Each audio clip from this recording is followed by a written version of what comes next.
Imagine this. You're standing in line at a crowded grocery store parking lot. The sun is beating down, people are in a rush, and a frail old woman is struggling, really struggling, to carry her bags to her car.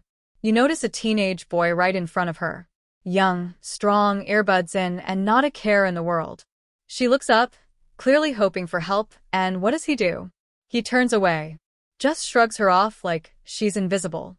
But right behind him, someone else has been watching. A man with calm eyes, strong shoulders, and a presence that says he's seen a lot in life. He steps forward quietly. No drama. No judgment. Just action. And what happens next will absolutely challenge everything you think you know about kindness, judgment, and who really steps up when it matters. Now, let me stop you right there, because what you just heard, that's only the first ripple in what turns into a tidal wave of revelations. This isn't just a story about an old woman and a grocery bag. It's about what we choose to see and what we choose to ignore. Why do some people jump in without hesitation, while others pretend they never saw a thing? Why do we judge so quickly based on looks, age, and attitude, without knowing what someone might be carrying, not in their hands, but in their heart? If you've ever walked past a stranger in need and felt that sting of guilt after, or if you've ever judged someone from the outside only to be shocked by who they really are, then this story is about you. And it's going to stick with you long after the video ends. Stick with me, because I promise, what you're about to see will answer the very question you came here with. It's not just about why the teen didn't help. It's about what the firefighter saw. And trust me when I say this, there's a moment coming that will flip this story completely on its head. A moment you don't see coming. I don't want to spoil anything yet, but let's just say, this story has a way of exposing what people are really made of when no one thinks they're being watched. And the way it unfolds? Let's just say it has everyone online talking right now. This story took place in a small town that could easily be anywhere in America. A town like yours, where people know each other by name and where local heroes walk quietly among us without a cape or spotlight. The parking lot scene that started it all was captured by a bystander on their phone. It was one of those everyday clips you scroll past on TikTok or Instagram, just another piece of internet noise. But something in it hit differently. Something about the way the old woman looked when she was ignored. Something about the look the firefighter gave when he stepped forward. It struck a nerve, especially with viewers across the US who are tired of seeing disrespect from the younger generation and tired of good deeds going unnoticed. Now, before you start forming opinions, and trust me, you will, I need you to pause and think. What if the teen had a reason? What if the firefighter saw something the rest of us didn't? We're about to go deep, not just into what happened, but into who these people really are. Their pasts. Their motivations. The quiet pain they carry. This story isn't about villains and heroes. It's about real people with real flaws, caught in a moment that went viral, and what the internet didn't see is the part that will shock you the most. Let me ask you something personal. Have you ever been judged unfairly? Has someone ever assumed the worst about you without knowing the full story? If you've ever felt misunderstood, if you've ever wished someone would just ask before they label you, then you'll see parts of yourself in this story. That's why you can't skip a second. Because this isn't a simple good versus bad moment. It's layered. It's raw. And it's going to make you feel. And whether you like what it brings up or not, it's going to change how you look at people. That's a promise. YouTube's trending searches right now are full of terms like caught on camera, viral moment, heroic rescue, public reaction, and real-life twist, and this story hits every single one of those. It's not just getting attention because someone did something kind. It's getting attention because it reveals the full spectrum of human behavior, how fast we jump to conclusions, and how rare it is when someone goes the extra mile without needing recognition. The comment sections are on fire. People are debating whether the teen should be shamed, whether the firefighter is the real hero, or whether this whole situation just shows how far we've drifted from compassion. But here's the real twist. What if the old woman wasn't as helpless as she seemed? What if her bags weren't the heaviest thing she was carrying that day? I'll tell you this. When we finally hear her speak, the entire room goes silent. It's that powerful, that unforgettable.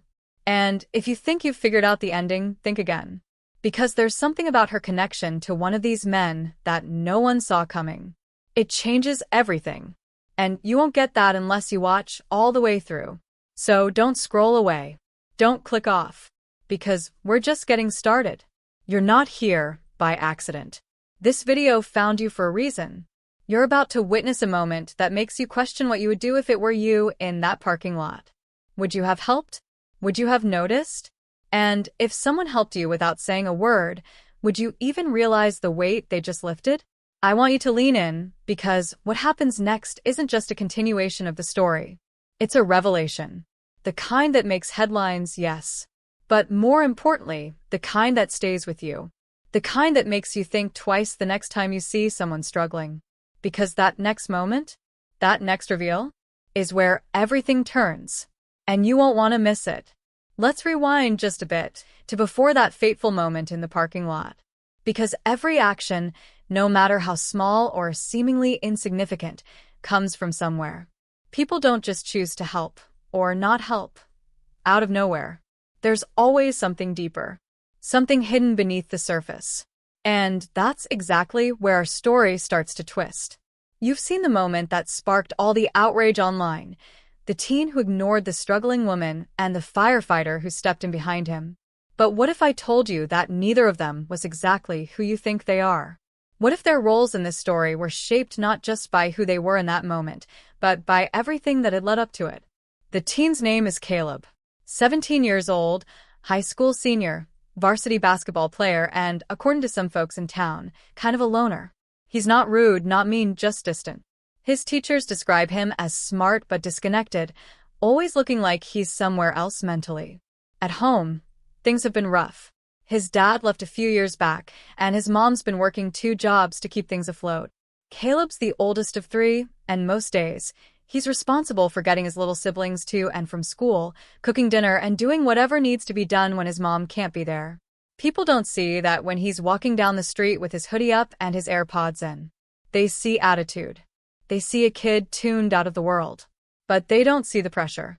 They don't see the exhaustion. They don't see the nights he stays up doing homework after putting the kids to bed, or the mornings he skips breakfast so his brother and sister can eat first. So when he walked out of that store and kept his eyes forward, was it disrespect? Or was it the look of someone carrying a weight no one else noticed? But then there's the firefighter, David. 42, divorced, no kids. He's been with the local fire department for nearly 2 decades, and everyone in the neighborhood knows him. The kind of guy who always shows up to community events, helps fix a neighbor's roof after a storm, and checks on the elderly folks during heat waves and cold snaps. He doesn't wear a uniform for recognition. He does it because it's who he is. Still, lately, David's been different. Quieter. More withdrawn. His coworkers say he's been showing up late, zoning out during briefings. One of them even mentioned he's been visiting that same grocery store more often than usual, almost daily. Strange for someone who lives across town and doesn't even shop there regularly. Almost like he was waiting for something. Or someone. Could it be a coincidence that he was right behind Caleb at the exact moment the old woman needed help? Or was he there for a reason? And the woman. Let's talk about her. Her name is Irene. 81 years old. Lives alone in a small brick house just a few blocks from the store. Widowed, no children, few relatives. To most people, she's just another sweet old lady who feeds the birds in her backyard and takes slow walks around the block when the weather's nice. But lately, she's been drawing attention. Not because of anything she's done, but because of what people have noticed. Unmarked cars occasionally parked outside her home, a strange man seen knocking on her door late at night, and a sense of unease that seems to linger around her. It's as if she knows something, as if she's waiting for something or someone from the past to finally catch up with her. Some say she's just old and forgetful. Others whisper that she's been hiding something for decades. Now, here's where things get even more tangled. A surveillance clip surfaced recently from the store's security camera. Not the viral phone video you've seen online, but a different angle. One that wasn't released to the public right away. In this footage, Caleb is seen walking into the store, but before he enters, he stops to look at a message on his phone. He looks panicked, shaken. Then he quickly puts the phone away and walks in, head down, clearly distracted. The question is, what was on that message? And why did his entire demeanor change afterward? The phone has since been locked and no one, not even his mother, knows the password. But someone might. And whoever sent that message may not want it uncovered. And then there's another detail, buried under the noise of online debates and judgmental comments. Someone was tailing Caleb.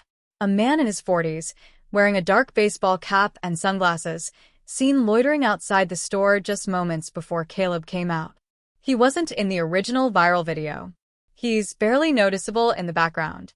But if you pause the store's security footage at the right second, you see him looking directly at Caleb. Not at Irene. Not at David. Only Caleb. And then, without saying a word, he walks away, vanishing into the crowd like a ghost. No one knows who he is. Not yet. But here's where it gets really strange. Later that night, Caleb's younger sister said she saw the same man standing across the street from their house. Not moving. Not talking. Just watching. So now we have more questions than answers. Why did Caleb freeze up in that moment? Was he really ignoring Irene, or was he trying to protect her from something? Why was David there so conveniently? And why has he been returning to that same store over and over? And most haunting of all, what secret is Irene carrying that could make strangers start watching her house and tailing local teens? We're not even close to the full truth yet. Every character in this story has something to hide, and every answer only leads to more uncertainty. People online are throwing out all kinds of theories. Some think Caleb is involved in something criminal. Others believe David might be investigating something off the books. And there's even talk that Irene might not be as innocent as she seems, that maybe, just maybe, she's the reason all these paths are crossing in the first place. You see, the moment in the parking lot may have gone viral for one reason, but what's really happening behind the scenes is something far more dangerous, far more human, and far more real. And once you start peeling back those layers, you'll start to understand just how close all of us are to being part of something we didn't even know we were involved in. Just when things were starting to take shape, just when it felt like the puzzle pieces were about to fall into place, everything changed. Caleb, still shaken by the events at the store and increasingly paranoid about the man who had been watching him, decided to do something he never thought he would. He went back. Not to apologize, not to explain, but to find out what the hell was going on. It had been 2 days since the incident, and the viral video was all over YouTube Shorts and TikTok. Teen refuses to help old woman. One clip read. Another called him the symbol of Gen Z selfishness. People he'd never met were using his face for thumbnails, adding dramatic music, and tearing apart his character for views. But Caleb knew that moment wasn't what it looked like. And he was tired of being painted as the villain. So he returned to the store to see if anyone remembered what happened, if anyone had noticed something off, or better yet, if the security footage could finally give him the answers he needed. But when he asked to speak to the manager, he was told something that made his blood run cold. The footage, gone. Erased. Deleted from the system. No backups. No explanation. The employee behind the counter said the system had a technical error, that the hard drive had been wiped clean during an overnight update. But the way he said it, the way his eyes darted to the side before answering, it didn't feel like a glitch. It felt like a cover-up. And Caleb wasn't the only one who sensed it. As he stepped outside, thinking about who could have had the access and the motive to delete that footage, someone called out his name, low, firm, and urgent. He turned and saw David, the firefighter. David didn't say much at first. Just asked if Caleb had seen anything strange since the incident.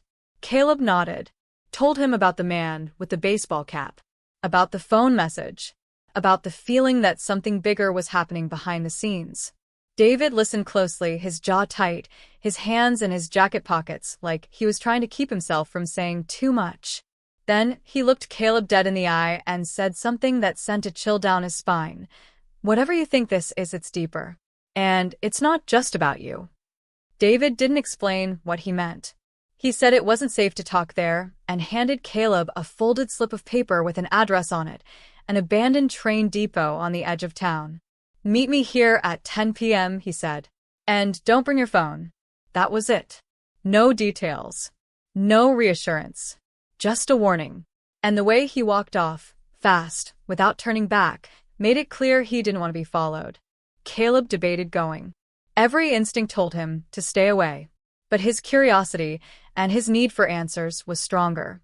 He waited until his mom fell asleep, left his phone hidden in a kitchen drawer, and rode his bike across town in the dark. When he arrived at the depot, it was empty. Cold. Echoing. For a while, it seemed like David wasn't coming. But then, out of the shadows, someone appeared, and it wasn't David. It was a woman. Late 30s, sharp eyes, dressed in a heavy coat. She introduced herself only as Jenna and said David had sent her in his place. Something had come up. Something urgent. Caleb didn't trust her, not really, but she seemed to know things. She said she used to work for a local agency that investigated elder scams, fraudulent charities, and inheritance schemes. She said Irene, the old woman, had been flagged in a case 5 years ago but had disappeared from the record before the investigation was completed. She's not who you think, Jenna said, leaning closer. She used to be connected to someone very powerful.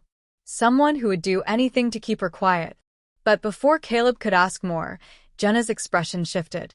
She stood suddenly, scanning the shadows behind them. "We're being watched," she whispered. "Go home. Don't contact David again. Forget this ever happened."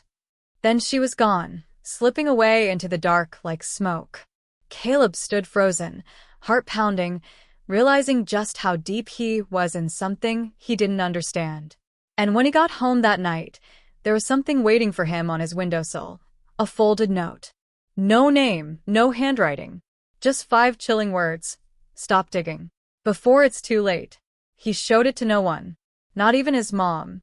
The next morning, she noticed him acting strange and asked if something was wrong. He almost told her, but something inside stopped him. Maybe it was fear. Or maybe it was the growing realization that if he talked to the wrong person, he could put her and his siblings in danger too.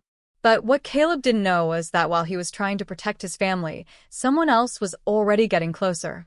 Someone who'd been watching him for days, following his every move, and waiting for the perfect time to strike. And then came the news. Irene was gone. Disappeared from her home, without a trace. No forced entry. No note. Just a cold cup of tea on the kitchen table, and the door left slightly ajar. The neighbors say they saw a black car parked outside her house late that night. Same car spotted earlier that week outside Caleb's school. The connection was impossible to ignore. Now Caleb was no longer just part of a viral video. He was part of something far more dangerous. Something that tied him to a missing woman, a possibly corrupt investigation, and a man he wasn't sure he could trust anymore. He thought David was trying to help. But now he wasn't so sure. Because the next clue Caleb found, the one that changes everything, was hidden inside Irene's mailbox. A single photograph of David and Irene, together, smiling. Not recently, not casually, but decades ago. When David would have been no more than a teenager himself. What does it mean? Why did David lie about knowing her? And if he's been hiding that connection all along, what else is he hiding? Because the real question now isn't just who's watching Caleb. It's why. Just when Caleb thought things couldn't get more twisted, when the photo of David and Irene upended everything he thought he knew, something even more disturbing happened. This time, not to him, but to someone close. His best friend Nate, the one person who had stood by him even as the internet turned Caleb into a symbol of youthful cruelty, called him late one night, his voice low and urgent, the way someone sounds when they've just seen something they can't explain. "Dude," Nate said, barely whispering, "you need to come over. Now." Caleb didn't even hesitate. He slipped out again, heart pounding, not knowing what he'd find but sure it wasn't going to be good. And it wasn't. Nate's house was dark when he arrived, save for a single flickering light in his room. When Caleb stepped inside, Nate locked the door behind him and pulled a crumpled piece of paper from his hoodie. "This was in my locker at school," he said. "No name. No explanation. Just this." Caleb took the paper and unfolded it with shaking hands. It was a photo. Old, grainy, probably taken from a surveillance camera. It showed Caleb, standing outside the grocery store the day of the incident. But what chilled him wasn't seeing himself. It was the timestamp in the corner. It had been altered. Instead of the actual time, it read 2 days before the event happened. Meaning someone was tracking him before the viral moment ever occurred. Meaning this whole thing wasn't spontaneous, it was set up. Nate said he'd also found a message written on the back of the photo. "He's not who you think." That was it. No explanation of who he was. David? The man in the baseball cap? Someone else? And more than that, why was Nate being dragged into this? He hadn't been involved. He wasn't in the video. He didn't even go to that store. And that's when it hit them. This wasn't about a single moment anymore. It was about a network. A chain. A pattern that had started before Caleb even knew what was happening. Something or someone was setting them up. Or using them. The questions started piling up. What if Irene wasn't just a random elderly woman needing help? What if she was bait? What if the video had been designed to go viral, to spark outrage, to direct attention somewhere specific? But where? And for what purpose? The more Caleb and Nate talked, the more disturbing it became. Because if someone had been watching Caleb, planting evidence, manipulating footage, then it stood to reason they were powerful enough to erase records, silence people, and even disappear someone like Irene without leaving a trace. And yet, something didn't add up. Nate, still rattled, mentioned something that Caleb hadn't considered before. He remembered Irene used to come to the community library every Thursday for a reading group. One of the librarians, Ms. Evers, had once said she was a retired investigative journalist, specialized in white-collar crime, and had worked on something big before retiring abruptly. Caleb had never heard that before. No one had. Irene never mentioned anything like that in the video, or afterward. Why would a retired journalist who once exposed corruption be posing as a helpless old woman? Why that store? Why Caleb? And just when Caleb thought they were getting closer to the truth, everything got thrown into chaos again. The next morning, Nate's house was broken into. Nothing was stolen. No electronics missing. No drawers ransacked. Just one thing gone, the photo. The one from the locker. No sign of forced entry. No fingerprints. Just a cold, calculated visit that left one message. They were being watched more closely than they ever imagined. And this time, it wasn't just Caleb in danger. It was anyone connected to him. Now the stakes weren't just about clearing his name. They were about surviving whatever this was. About protecting the few people he still trusted. And yet, the more he tried to piece it all together, the more fractured it became. Because hours later, Caleb received a burner phone slipped into his backpack. He didn't know who put it there or when. When he powered it on, there was only one message waiting, a grainy, zoomed-in video clip of Irene. But not at the store. Not in her home. This was a hospital room. She was hooked up to machines. Monitors beeped in the background. Her eyes were open, but she looked terrified. Weak. Then a voice, off-screen, male, muffled, said something that stopped Caleb's heart cold. She told the wrong person the truth. No date, no context, and no way to know if the video was real, old, or meant to mislead him. But one thing was certain. Everything he thought he knew about that day at the grocery store, about Irene, David, Jenna, even the viral video itself, was collapsing under the weight of something far more sinister. Someone was pulling strings. And Caleb was caught in a web he didn't even know existed until it was too late. But the worst part? Caleb was starting to question the one thing that had kept him going, the belief that he was the victim of a misunderstanding. Now, for the first time, he wondered, what if he was part of the setup all along? What if he was chosen not by accident, but on purpose? And if that was true, the real question wasn't who did it. It was why him, and what for. The change was almost imperceptible at first, barely noticeable, like the way your skin tingles when someone's watching, even if you can't see them. Caleb had always felt the buzz of anxiety ever since the video went viral, but this was different. It wasn't just the stares or whispers from strangers anymore. It was a creeping presence in the background of his life, like a glitch in reality that made everything feel just a little bit off. It started the day after he watched the video of Irene in the hospital.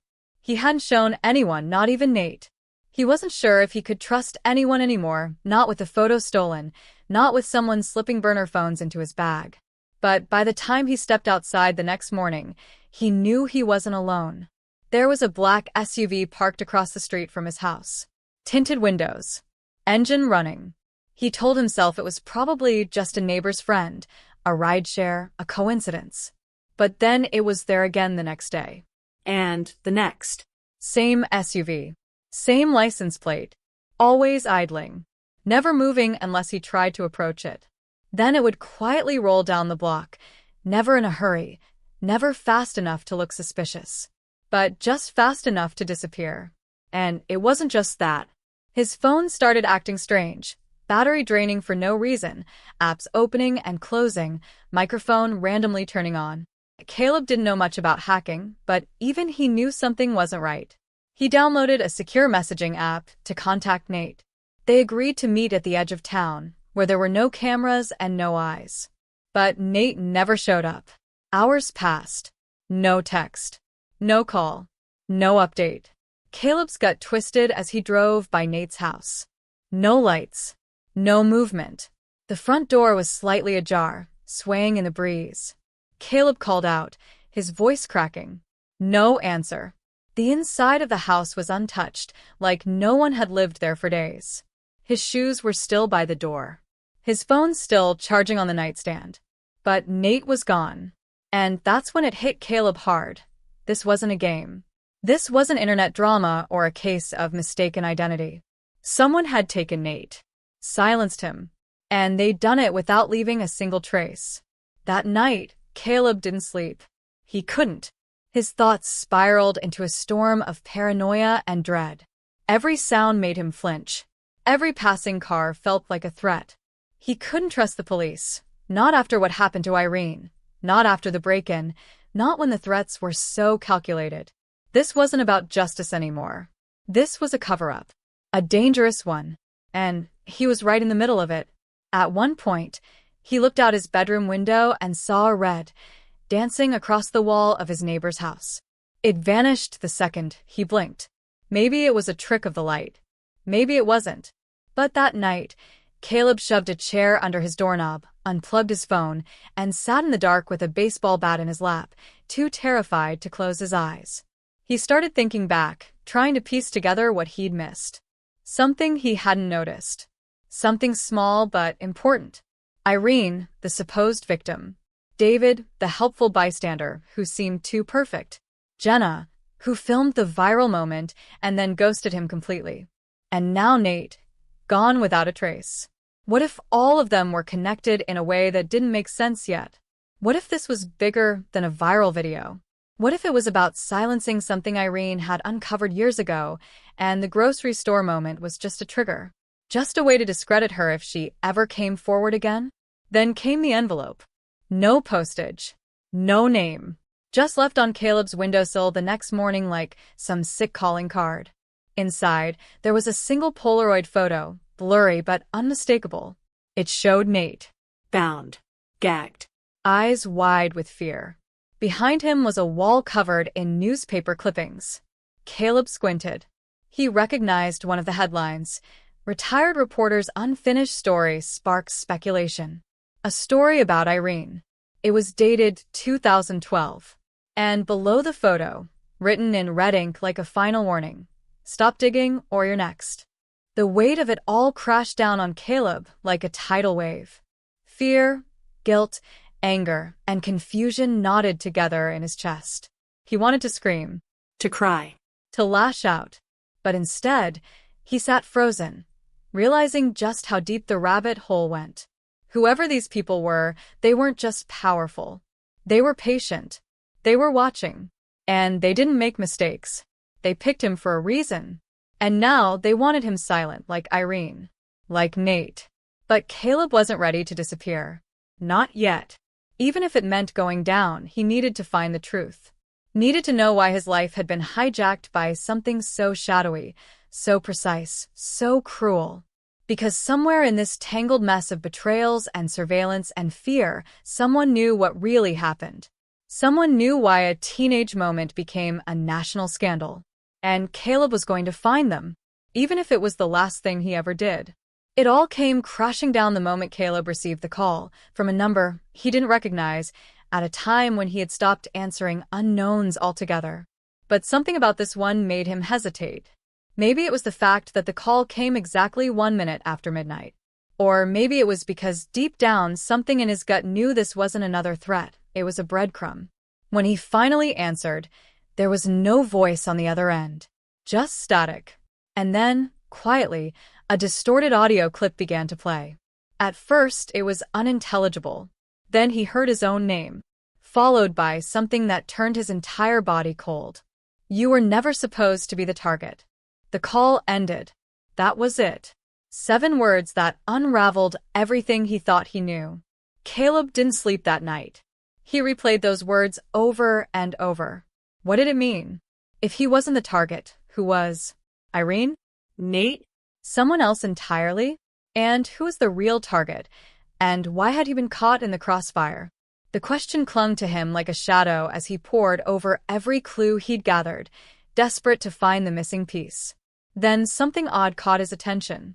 An old email from months ago, buried deep in his inbox, unread and ignored like so many others during the height of the backlash. The sender's name didn't mean anything to him. JM, the subject line read simply, "You're not looking at the right footage." Inside was a single link to a private cloud drive. Caleb had never clicked it, assuming it was spam or some troll trying to mess with him further. But now, with no one left to trust and everything unraveling, he opened it. The footage wasn't the viral video. It wasn't even from the same angle. This was surveillance footage, grainy, overhead, pulled from the store's interior security system. Caleb watched as the moments before the viral clip unfolded. He saw himself walk past Irene, just like in the video, but something didn't match. In this version, she was standing still, holding a phone to her ear, calm, not struggling. A man in a hoodie walked past and tapped her shoulder. She looked up, nodded, and then slowly leaned toward the ground as if she were lowering herself into position. Caleb froze the frame. She wasn't frail. She wasn't fumbling. It was all staged. He scrolled forward. Jenna, who filmed the clip, walked in seconds later, already with her phone out. The random moment wasn't random at all. It was a setup, and Caleb, oblivious, had just happened to walk into the scene. But the real shock came seconds later. David appeared from another aisle. He wasn't just arriving late to help. He had been there the whole time. Watching. Waiting. Coordinating. Caleb's hands trembled as he realized that everything, from the moment Irene knelt down to the second Jenna shouted and pressed record, was rehearsed. And he had been the chosen villain. Or maybe the convenient villain. Because someone had needed a face, a name, a teenage boy who looked indifferent to suffering. And Caleb fit the mold. Clean. Viral. Emotional. Shareable. But why? Why orchestrate something like this? Why drag a stranger into a fake viral moment, only to let it explode across the internet? That's when he noticed something else in the footage, something no one had caught before. Jenna was wearing a press badge. It was tucked under her jacket, barely visible but there. Not a school project. Not some amateur with a phone. She was media. And when Caleb froze the image and enhanced it, the logo on the badge matched a media group based out of DC, a digital storytelling company with ties to political advocacy. Suddenly, everything clicked. The outrage. The headlines. The perfectly edited video with the dramatic title, "Teen walks by as elderly woman struggles, then a hero steps in." The hashtags. The influencers who jumped on it without fact-checking. It wasn't just viral. It was engineered. A manufactured story created to trigger division, debate, and clicks. And Caleb had been the face of it. As his mind raced, his phone buzzed again. Another unknown number. This time a text. "You figured it out. Now stop before you make it worse." No name. No signature. But it confirmed what he feared. He wasn't supposed to find this. He wasn't supposed to know that Irene was acting, or that David was a planted bystander, or that Jenna wasn't a random witness at all. The whole story had been written long before it unfolded. But there was one thing that still didn't make sense.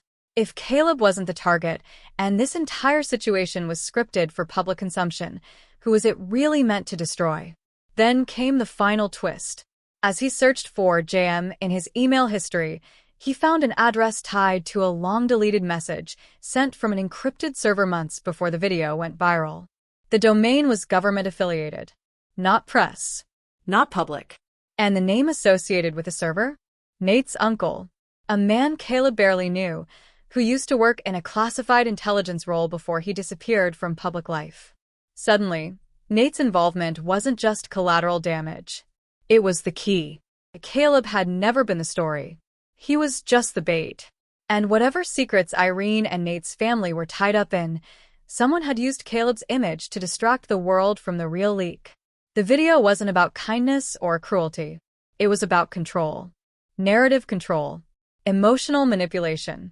And Caleb, once a passive teenager in the wrong place at the wrong time, now stood on the edge of a far deeper conspiracy than he ever imagined, one that stretched beyond social media outrage into the dark web of national secrets, fake heroes, and very real consequences.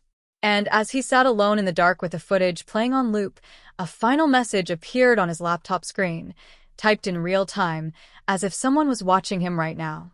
This was never about you, but now it is.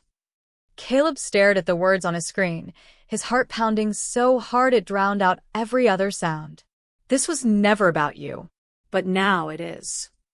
The message was simple, but its meaning cut deep. It was a threat and a warning wrapped in one. And suddenly, the world around him no longer felt like his own. Every shadow in the room felt alive. Every passing car outside sounded like it might stop right in front of his house. He knew that moment, right then, was a crossroad. He could walk away, erase the footage, pretend he'd never seen any of it. Maybe they'd leave him alone. Maybe the nightmare would end. But something inside him, something unshakable, screamed louder than the fear. They're going to do this to someone else. Maybe not today, maybe not tomorrow, but if he stayed silent, the lie would continue to grow. He knew what he had to do, but it didn't make the next move any easier, confronting Nate. The very idea of it made Caleb's stomach twist. Nate had been his best friend since elementary school. They'd shared everything, secrets, victories, heartbreaks. But now, that history felt like a weapon, a carefully constructed cover hiding something much darker underneath. Still, Caleb couldn't accuse him outright, not without proof. So he took the longer road. He waited until school let out the next day, pulled Nate aside in the parking lot, and asked him flat out if his uncle had ever mentioned the media, or surveillance, or anything connected to public influence.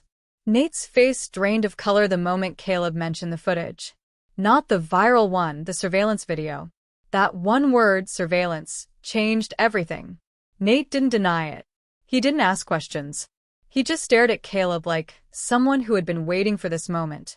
And then, to Caleb's horror, Nate gave him an ultimatum. "You don't know what you're involved in," he said quietly, glancing around as if someone might be listening. "But if you keep pushing this, you're going to force me to make a choice I don't want to make." "I'm serious, Caleb. Back off." It was more than a threat, it was personal. Nate's voice shook. His hands were clenched. It wasn't anger. It was fear. Caleb knew it wasn't just about the footage. There was something bigger Nate had been told to protect. And now Caleb was standing between his best friend and whatever secret Nate had been groomed to keep. The emotional weight of that moment was heavier than anything Caleb had ever felt. They had built years of trust, only to see it crack like thin glass over something neither of them fully understood. Still, Caleb pushed one more time. "Just tell me," he said, his voice low and urgent. "Is this about Irene? Or is it about someone else?" Nate didn't answer. Instead, he walked away, fast, like a man escaping a fire. And that's when Caleb knew for sure. Nate wasn't the enemy. He was a pawn just like Caleb had been. And now, both of them were caught in a web they couldn't see the edges of. That night, Caleb received a burner phone under his front door.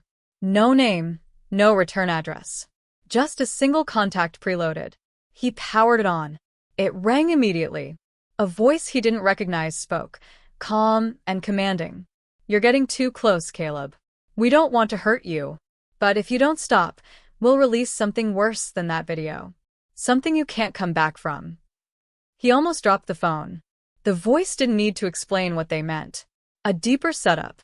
Another clip. Another lie that could destroy him in seconds and make the first video look like a joke. His hands shook as he ended the call. That was the moment he realized the real choice wasn't between truth and safety. It was between himself and everyone else. Because this wasn't just about clearing his name anymore. It was about exposing a system that thrived on deception, control, and fear. If he went public with what he knew, they'd come after him, and anyone connected to him. But if he stayed quiet, they'd continue to ruin innocent people with precision-crafted lies and strategic outrage. The pressure was unbearable. He thought about his mom, who still believed the original video was just a misunderstanding. She had stood by him, even as her co-workers whispered behind her back and his school distanced itself from the controversy. He thought about his younger sister, who stopped logging into social media after kids started sending her edited memes of Caleb's face. And he thought about Nate, whose loyalty was being twisted into silence. The cost of telling the truth was too high, but the cost of hiding it was worse. Then, as if the universe hadn't already stacked the deck against him, the news broke. Another viral video. This time, a different teen. Same setup. Same elderly woman. Same hero stepping in. But a new face getting torn apart online. And Caleb recognized the location instantly. It was a gas station near his neighborhood. A place he'd walked past hundreds of times. The pattern was real. They were doing it again. And Caleb knew in that moment, this wasn't just personal anymore. It was systemic. Someone had found a formula for viral manipulation, and they were using it to engineer outrage, shift narratives, and control public discourse. And unless he did something soon, another life would be shattered. That night, he got another message on the burner phone. Just one sentence. "You have 24 hours to choose, silence or exposure." There was no good choice. Only sacrifice. And the clock was already ticking. Caleb didn't sleep that night, not a second. His mind raced through every face, every conversation, every strange moment that had seemed harmless at the time. But now everything was different. The scope of what he was up against had grown far beyond what he could have imagined when he first saw that viral video and tried to clear his name. This wasn't just about a single incident or a string of manipulated clips. This was a well-oiled machine, weaponizing public outrage, targeting individuals, rewriting narratives to serve something much darker. And now he had 24 hours to either walk away in silence or risk being buried by something that had already destroyed others without leaving a trace. As the sun rose, he decided to go to the one person he still believed he could trust, Ms. Rayner, his former media studies teacher. She had always encouraged him to question what he saw online, to look deeper, to think critically. If anyone could help him make sense of this, it was her. He found her just before her first period class started, cornered her in the hallway, and told her everything, every threat, every clue, the footage, the new video, and the burner phone. She listened without interrupting, her face growing more pale with every word. But when he finished, her reaction wasn't what he expected. She didn't gasp. She didn't panic. She just sighed quietly, like she already knew. And that's when the betrayal hit. "You should have stayed quiet, Caleb," she said softly. "They were watching you. They told me to keep an eye on you, make sure you didn't do anything reckless. I tried to protect you. But now, you've left them no choice." Caleb's heart stopped. The air seemed to vanish from the hallway. The one person he thought might help him had been part of it the whole time. She wasn't just another manipulated viewer or passive bystander. She was actively involved. Maybe not the mastermind, but an accomplice. His teacher. Someone he had trusted. He staggered backward, unable to speak, feeling the weight of everything crashing down all at once. Ms. Rayner looked at him with something close to pity in her eyes, then said, "If you want to survive this, delete everything. Leave town. Disappear. That's the only chance you have now." But it was already too late. As Caleb turned and stumbled down the hallway, his phone buzzed. Not the burner, but his personal one. An unknown number. He picked it up without thinking. A deep voice on the other end spoke, calm and assured. "We warned you, but you couldn't let it go. So now we have to make an example." That's when he heard the recording. It was his voice, spliced, manipulated, edited. It sounded like he was admitting to staging the original video for attention, mocking the elderly woman, bragging about going viral. It was a complete fabrication, but it was convincing. And he knew, if that audio made it online, there'd be no coming back. The truth wouldn't matter. The public wouldn't care.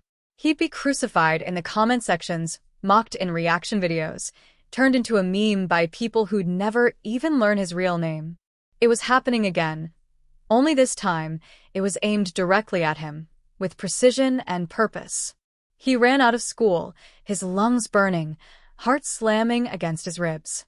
There was only one thing left to do: expose it. Not just the video, not just the voice manipulation, but everything. The whole conspiracy. He raced home, opened his laptop, and began uploading every file he had to a private server. The surveillance footage, the burner phone logs, screenshots of the texts, audio samples, even the edited clips from other teens who had been targeted. It was a digital war chest, his only chance to survive what was coming. But even that felt like a losing game. Because every second he waited for the files to upload was a second closer to the lie going public. And worse, he realized just how deep this went. Ms. Rayner wasn't the only one watching him. As he scanned through some background network traffic from his laptop, he noticed something chilling. A remote user had accessed his webcam at least 4 times in the past week. They'd been inside his system listening, watching, probably recording. His phone buzzed again.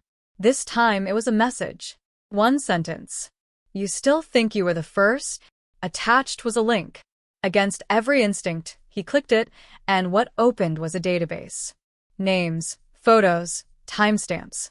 Dozens of teens. Each one labeled by a target ID. Each one connected to some seemingly viral moment online. A girl from Ohio who faked a seizure on a bus. A boy in Texas accused of knocking over a vet's wheelchair. A cheerleader from Florida allegedly caught insulting a deaf teammate. All manipulated. All destroyed. All written off as public villains by strangers who only saw what they were told to see. Caleb wasn't the first. He wasn't even the 100th. This was a coordinated digital machine, weaponized to sway public opinion, create fake outrage, and destroy real lives. And someone had decided he would be next. But what they hadn't counted on was that Caleb still had one thing they couldn't control: his will to fight back. And with the final upload nearing completion, he realized he wasn't going to run anymore. He wasn't going to hide. But just as he prepared to go live and release everything to the world, the screen went black. And all that remained was a blinking cursor. Caleb stared at the screen in disbelief, heart pounding in his ears as the cursor blinked slowly in the center of the blacked-out monitor, like a silent warning. Everything, his research, his proof, his chance to stop this madness, was seconds from being shared with the world, only to vanish before his eyes. His fingers flew across the keyboard in a frenzy, trying to revive the system, but it was useless. The machine was dead, hijacked by someone who had been watching him all along. He slammed the lid shut and staggered away from the desk, adrenaline flooding his veins, chest tightening as the walls around him seemed to close in. He wasn't just fighting to prove his innocence anymore. He was fighting against an invisible army built on manipulation, surveillance, and fear. But he was done being afraid. The burner phone buzzed on his nightstand. This time there was no message, no threat, no clue, just an address. A warehouse on the edge of town. No name, no time, just coordinates. It felt like a trap, every instinct screaming at him to ignore it. But deep down, he knew the only way to end this was to go through it. To face whoever was behind this nightmare face to face. He grabbed his hoodie, tucked the burner phone into his pocket, and walked out into the night, every shadow now suspect, every silence louder than it should be. It was time. The warehouse was colder than he expected, the metal siding groaning in the wind as he stepped inside. The place was empty except for a single desk, lit by a harsh white lamp. On it sat a laptop, already open, the screen glowing faintly. Caleb hesitated, then approached, heart hammering. As he got closer, a video began to play, grainy footage of him from days earlier, walking into school, talking to Ms. Rayner, sitting alone in the cafeteria. Every moment had been recorded. Then came footage of other kids, clips Caleb had seen in the database. Every viral moment that had destroyed a teenager's life, now shown from a wider angle. In each one, a figure in the background, barely noticeable, always turned away, sometimes in a hoodie, sometimes disguised, but always there. The manipulator. Suddenly, a voice crackled through a speaker in the ceiling. Calm. Male. Eerily familiar. You wanted answers, Caleb. So here they are. You weren't chosen randomly. You were flagged. High visibility. Curious mind. Strong moral compass. That's dangerous in a world driven by perception. Caleb's fists clenched. The voice continued. We don't destroy people, Caleb. We redirect narratives. People destroy themselves trying to defend their truths. All we do is give the audience what it craves, something to be outraged about. And you've proven remarkably resilient. The lamp above the desk flickered once, then revealed a figure stepping out from the shadows. Logan, a fellow senior who Caleb had once worked with on a school journalism project. They had drifted apart over the years, Logan becoming more withdrawn, obsessed with algorithms and digital manipulation. Now, standing there with a calm smile and eyes colder than steel, he looked like a stranger. You? Caleb whispered, disbelief slicing through his voice. Logan nodded slowly. You were the perfect subject. Predictable, honest, desperate for truth. We gave you a stage and you performed exactly as expected. You think exposing us will change anything? Caleb, by the time truth finishes tying its shoelaces, 1,000,000 lies have already gone viral. Caleb stepped forward, fury overtaking fear. You're destroying lives. We're shaping perception, Logan replied coolly. And perception is the new reality. But Caleb had come prepared. In his pocket was a flash drive, one he hadn't used online. It contained every file he'd gathered and, more importantly, it was rigged with a tracker. The moment Logan plugged it in, Caleb's friend Mia, who had been helping him behind the scenes, would intercept the signal and blast the data live on every platform they could reach. It was risky, but it was all they had. He handed Logan the drive. Then see for yourself. Logan eyed him suspiciously, but curiosity won out. He inserted the drive into the laptop. For a moment, nothing happened. Then the screen lit up with a cascade of files opening simultaneously, video, audio, code, metadata, all flowing like a dam bursting. Logan's face changed. Panic flickered. What did you? But it was too late. Across town, Mia hit go on the mass upload. And within seconds, feeds began lighting up. TikTok, YouTube, Reddit, even local news sites. Exposing the patterns, the manipulation, the lies, the victims, the truth. Logan lunged at Caleb, rage overtaking logic, but Caleb dodged, grabbing a metal pole from the corner and holding it between them. This ends tonight. Logan stumbled, furious, cornered, but no longer in control. The warehouse doors burst open. Police. Reporters. His face, once anonymous, was now part of the very spotlight he had weaponized. And just as Caleb started to breathe again, believing it was finally over, Logan looked up from the ground with a twisted smile and whispered, "This was only one cell. There are others. You didn't stop it. You just joined the list." Caleb froze. Outside, sirens wailed. Cameras flashed.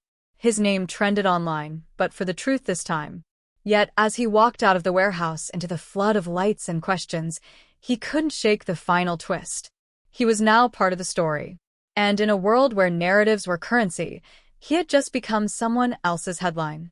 Weeks had passed since that night in the warehouse, and though the dust had started to settle, Caleb's world had shifted in a way that could never return to normal.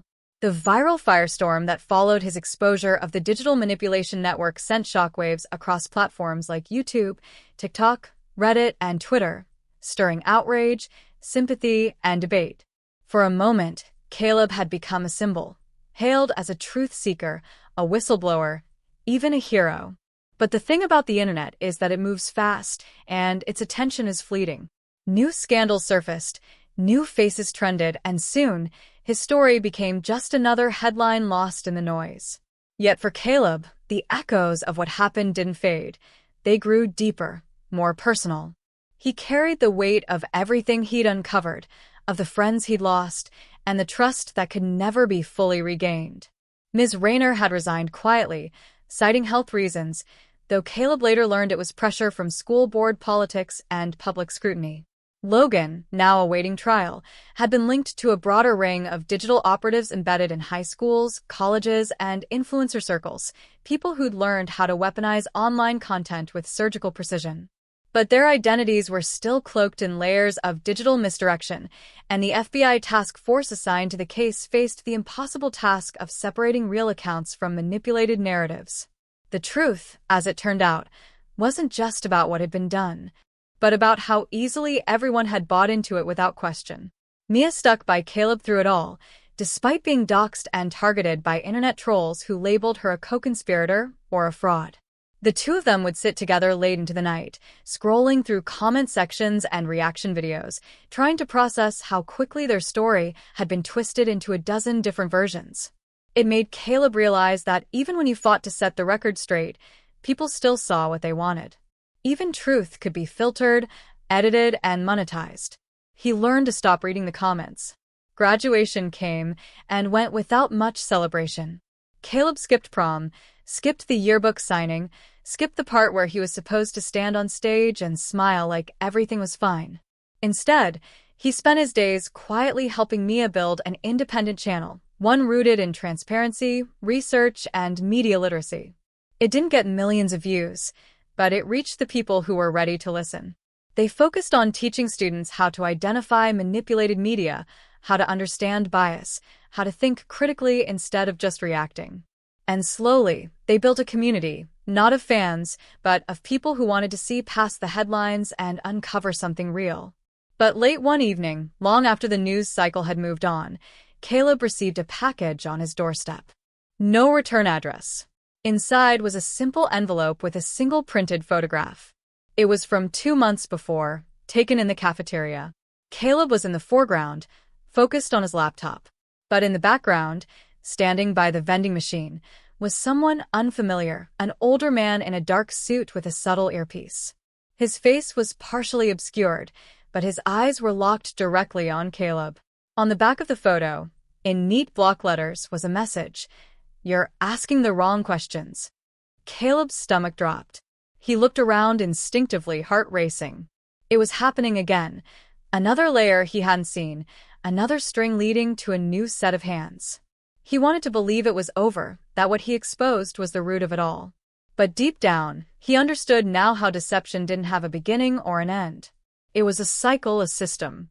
And he had barely scratched the surface.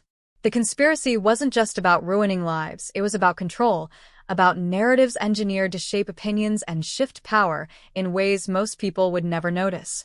He stood there on the porch, the photo trembling slightly in his hands as the wind picked up, and a strange sense of calm settled over him. He knew the fight was far from finished. But this time, he wasn't afraid of the truth. He knew its cost, its burden, and its value. The real danger, he realized, wasn't in being watched. It was in being silenced. As he stepped back inside and closed the door behind him, Caleb didn't reach for his phone. He didn't post about it. He didn't panic. He simply pinned the photo to a board on his wall, the same wall where he'd once mapped out every lead that had brought him to the truth. A new chapter was beginning, and this time, he would be ready. And somewhere, on a server still untouched, a video began uploading. No filter. No script. Just Caleb, speaking plainly, directly to the camera. Before you scroll, before you believe, ask why. Because now the real story was just beginning. And the world wasn't done watching.